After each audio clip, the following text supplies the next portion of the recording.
ভেটকি মাছের পাতুরি বানাতে পারছেন না, কলার পাতা ঠিকমতো মোড়াতে পারছেন না, তাহলে প্লিজ এটা পুরো ভিডিওটাই আপনারা দেখুন। আশা করি অসুবিধা হবে না। মোড়ানো থেকে একদম কিন্তু পাতুরি পর্যন্ত কিভাবে তৈরি করে পুরো ভিডিওটাই আপনার সাথে শেয়ার করব।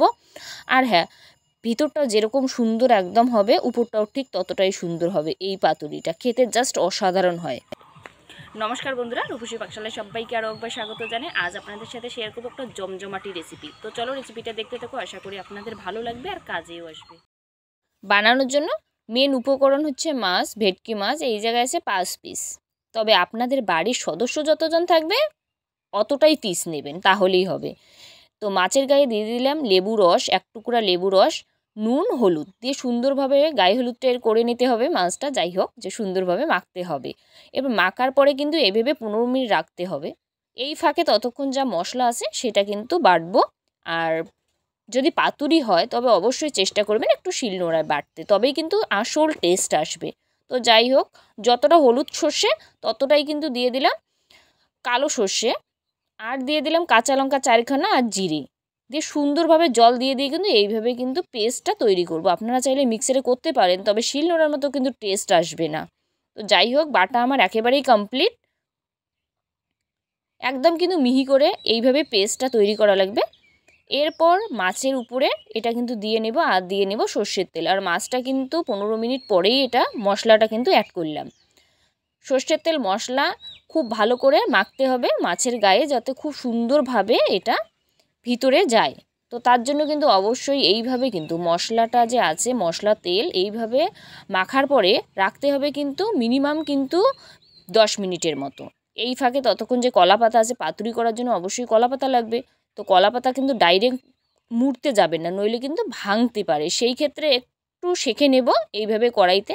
আপনারা চাইলে গ্যাসে যে হয়, গ্যাসের মধ্যে একটু আগুনটা জ্বালিয়ে উপরে সেঁকে নিতে পারেন, তাতেও হবে। কড়াইতে এইভাবে করলেও হবে। ঠিক এইভাবে কিন্তু করে নিলাম, তাতে মুড়তে সুবিধা হবে। সব কলা পাতা একইভাবে আমি কড়াইয়ের মধ্যে একটু সেঁকে নিলাম। আর মাছটা কিন্তু 10 মিনিট পরেই আপনাদের দেখাচ্ছি। দেখুন আপনারা কতটা সুন্দরভাবে এটা কিন্তু ম্যারিনেট হয়ে গেছে। এরপর মাছটা কলার পাতা এইভাবে দিব, আর একটু মশলা উপরে দিয়ে নেব এইভাবে, তাহলে বেশ ভালো লাগবে খেতে।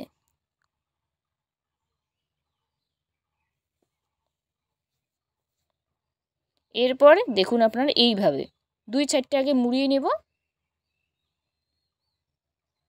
তারপর এইভাবে কিন্তু ভাঁজ করে নিতে লাগবে। কলা পাতা যদি সেঁকা হয় তাহলে কিন্তু কোনো ফাটবে না, সুন্দরভাবে কিন্তু মোড়ানো যাবে। এরপর একটা সুতো দিয়ে এইভাবে বেঁধে নেব, তাহলে ব্যাস সুন্দরভাবে এটা কিন্তু থাকবে।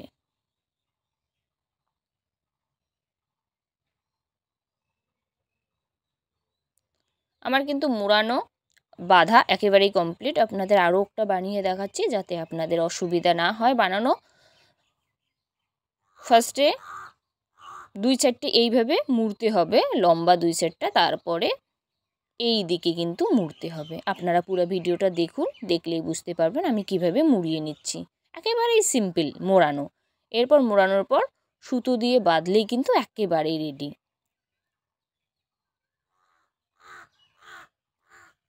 সুতো দিয়ে ফার্স্টে এক পাশটা মুড়িয়ে নেবেন, তারপর অপর দিকটা যে থাকবে এইভাবে ঠিক মুড়িয়ে নেবেন, তাহলেই দেখবেন সুন্দরভাবে এটা কিন্তু মোড়ানোটা হবে, আর বাঁধাটাও কিন্তু সুন্দরভাবে হবে। বাস একেবারেই কিন্তু আমার মোড়ানো বাঁধানো একেবারেই কমপ্লিট। সব পাতুরি বানানো আমার একেবারেই কমপ্লিট। এরপর কড়াইটা অ্যাকচুয়ালি লাল হলো, কলার পাতাটা একটু সেঁকে নিলাম, সেই জন্য লাল লাল হয়ে গেল। তো যাই হোক, তাতে কোনো অসুবিধা হবে না। এরপর সর্ষের তেলেই এটা কিন্তু এইভাবে কিন্তু সর্ষের তেলের উপরে পাতুরিটা যে আছে একে একে দিয়ে নিলাম। দেওয়ার পরে কিন্তু ঢাকনা দিতে হবে মিনিমাম কিন্তু 5 মিনিটের মতো। আর হ্যাঁ, অবশ্যই কিন্তু আঁচটা থাকবে লো। 5 মিনিট পরে ঢাকনাটা খুলে উল্টে দিতে হবে। কলার পাতার কালারটা দেখুন একেবারেই কিন্তু চেঞ্জ হয়ে গেছে, একটু লালচে টাইপের। যখন এরকম লালচে টাইপের হবে তখনই বুঝতে হবে এক সাইডটা কিন্তু সুন্দরভাবে রেডি হয়ে গেছে। এরপর হালকা আছে উল্টে পাল্টে কলার পাতাটা দেখুন যখন এরকম লালচে হবে তার মানে বুঝতেই পারবেন যে পাতুরি কিন্তু একেবারেই রেডি। কলা পাতাটা ঠিক যেন এরকম কালার হয়, তবেই কিন্তু পারফেক্টভাবে পাতুরি রেডি হবে। আমি কিন্তু সব পাতুরি নামিয়ে নিলাম একেবারেই। 5 পিস নিয়েছিলাম মাছ, কিন্তু 4টা করলাম, আর 1 পিস কিন্তু করা হলো না। যাই হোক, কলা পাতা কম পড়ে গেছিলো, এটাই সমস্যা।